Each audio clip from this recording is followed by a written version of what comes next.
যা গরম পড়েছে, এই গরমে কিন্তু শরবত ছাড়া কোনো কিছুই আর ভালো লাগছে না। তাই আজকে শেয়ার করব দুটো শরবতের রেসিপি। খুব সহজে আর ঘরে থাকা সাধারণ কিছু উপকরণ দিয়েই বানিয়েছি। তাহলে চলো মূল ভিডিওতেই চলে যাওয়া যায়। শরবতটা বানানোর জন্য প্রথমে মিক্সি জারে কিছু ফ্রেশ পুদিনা পাতা, 3-4 টুকরো বরফ আর বিট নুন দিয়ে একটা পেস্ট তৈরি করে নিচ্ছি।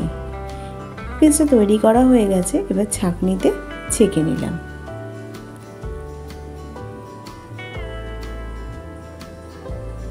এবার একটা গ্লাসে ওই পুদিনা পাতার পেস্টটা দিয়ে দিলাম আর দিয়ে দিচ্ছি সোডা, ঠান্ডা ঠান্ডা সোডা দিয়ে দিলাম। আমি এখানে চিনির ব্যবহার করিনি, আপনারা প্রয়োজন পড়লে চিনিরও ব্যবহার করতে পারেন।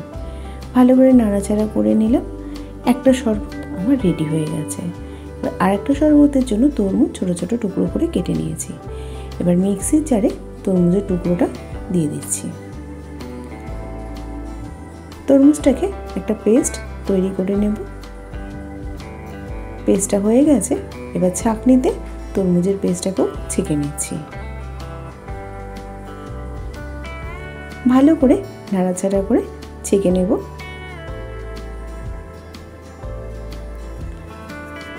তরমুজটা ছেঁকে নেওয়া হয়ে গেছে।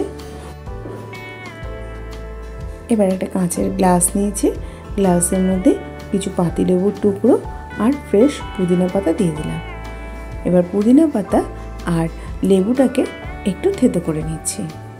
এতে লেবু আর পুদিনা পাতার গন্ধটা খুব ভালো লাগবে শরবতের মধ্যে। কিছু ছোট ছোট কিউব করে কেটে রাখা তরমুজও দিয়ে দিলাম, তারপরে দিয়ে দিলাম তরমুজের জুসটাকে। ভালো করে নাড়াচাড়া করে নিচ্ছি। জুসটা কিন্তু রেডি হয়ে গেছে। এবার উপর দিয়ে একটু পুদিনা পাতা দিয়ে সাজিয়ে দিলাম। ব্যাস, দুটো জুসই রেডি হয়ে গেল। এই গরমে তপ্ত দুপুরবেলা একবার এইভাবে জুস বানানোর অনুরোধ রইল। খেতে কিন্তু দুর্দান্ত লাগে। তাহলে আজকে এই পর্যন্ত, আবার হাজির হয়ে যাব নতুন কোনো রেসিপির সাথে। ভালো থাকবেন, সুস্থ থাকবেন। ধন্যবাদ।